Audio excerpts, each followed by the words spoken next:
Hi. Thank you for attending today's reading. Let's begin.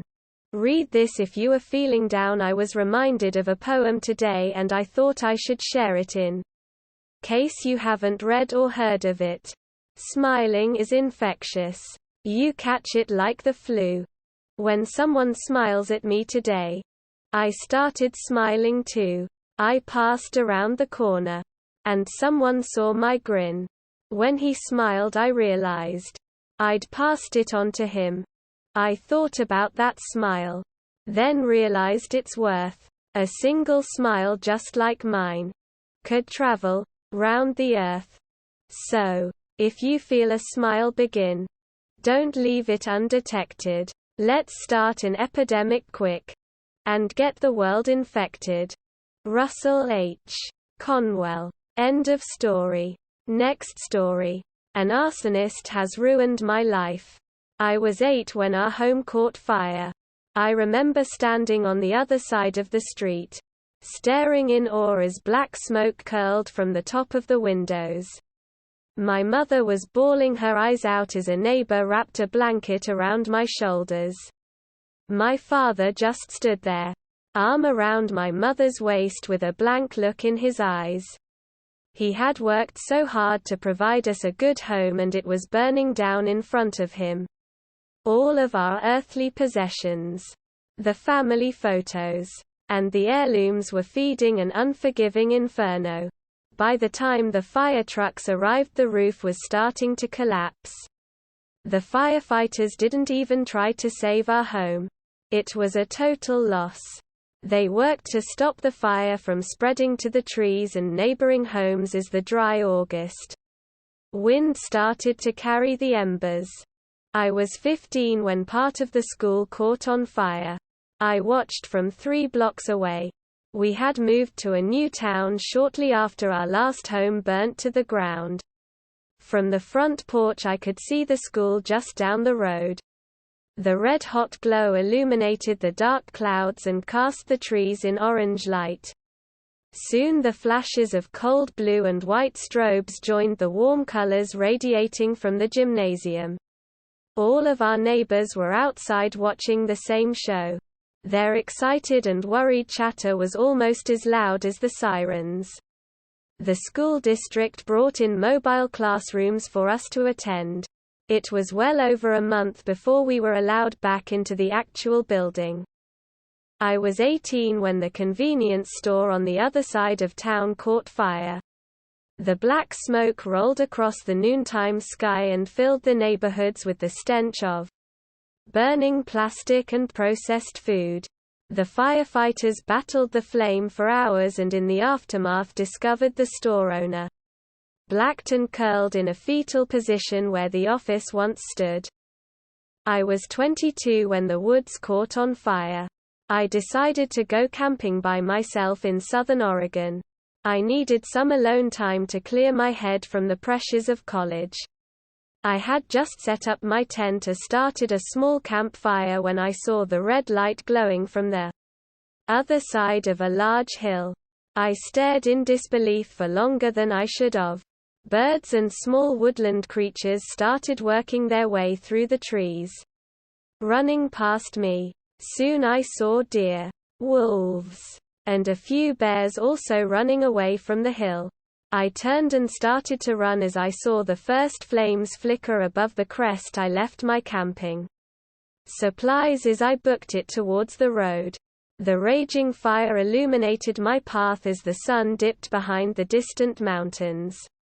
After what seemed like an hour of panic and desperation, I could see flashing lights through the forest. First responders grabbed me, took me to the hospital, where I was treated from smoke inhalation and questioned by police.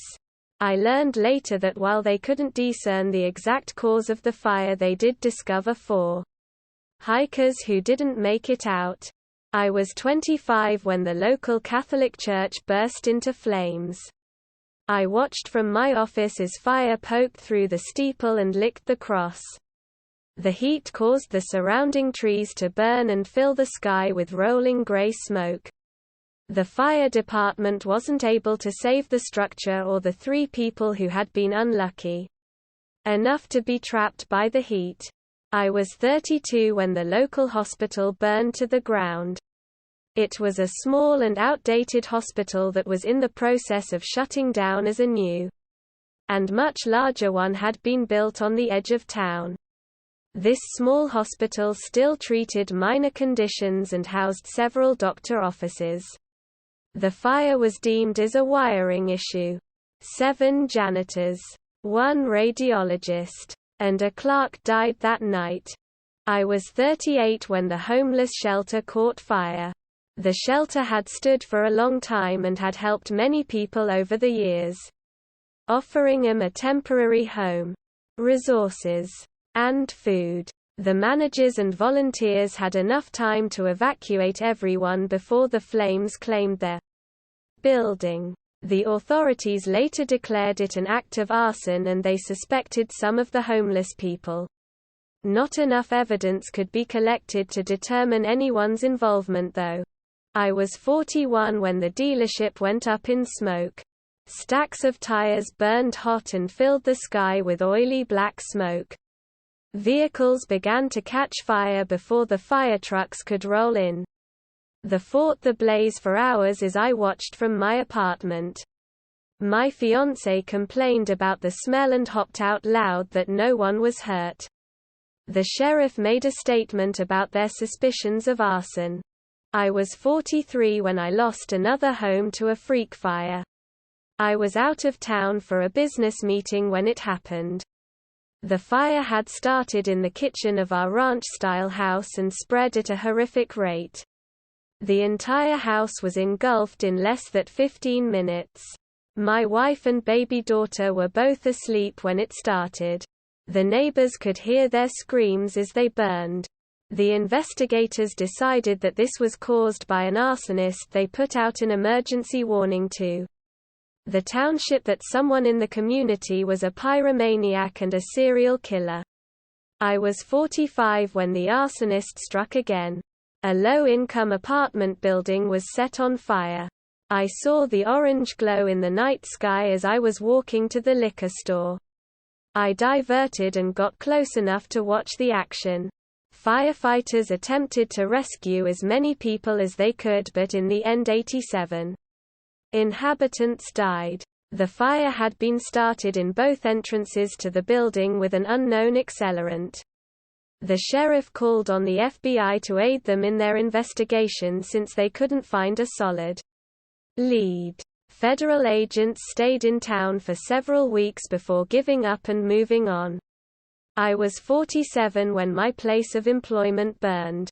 Having lost my comfy office job thanks to my drinking, I ended up as a security guard at the local tire factory. It was 3 minutes past midnight when the alarm started. I quickly made all the necessary phone calls according to procedure. The fire had started in the warehouse and thankfully the overnight workers managed to make it out unscathed. The fire raged white hot and it took the fighters 2 days to put out the blaze. This fire was also accredited to the mystery arsonist. Unfortunately, I was brought in for intense questioning as a suspect. Eventually I was cleared of all potential guilt. I was 52 when some of the homes in my trailer park raged with burning heat. These fires were automatically associated with the arsonist. One of the trailers held an unknown meth lab and it exploded. Shrapnel from the lab punched through nearby homes. By morning 13 people had died from the fire and the explosion. I was 54 when the rate of man-made fires started to increase. At least once a month some building was burning in town. People were moving out at an alarming rate, fearing for their safety and that of their families. The police chief was running ragged, trying to get ahead of the situation. The FBI kept making regular appearances as they too were trying to figure it out. I was 54 when the grain elevator exploded. The arsonist hit during harvest season when the silos were full of corn and dust. The police had marked the elevator as an obvious target and managed to catch a photo of the maniac. The man was covered from head to toe in black clothing, but it was the first lead they had. I was 55 when the cops knocked on my door with questions. Questions that, when answered, landed me as a suspect once again. I am now 59. I have been sitting in prison for 3 years now. One smart cookie of a federal agent had connected the right dots. He realized that I had started all those glorious fires and had gathered enough evidence to pin their crimes on me. Only after I was found guilty by a jury of my peers did I fully admit to my involvement.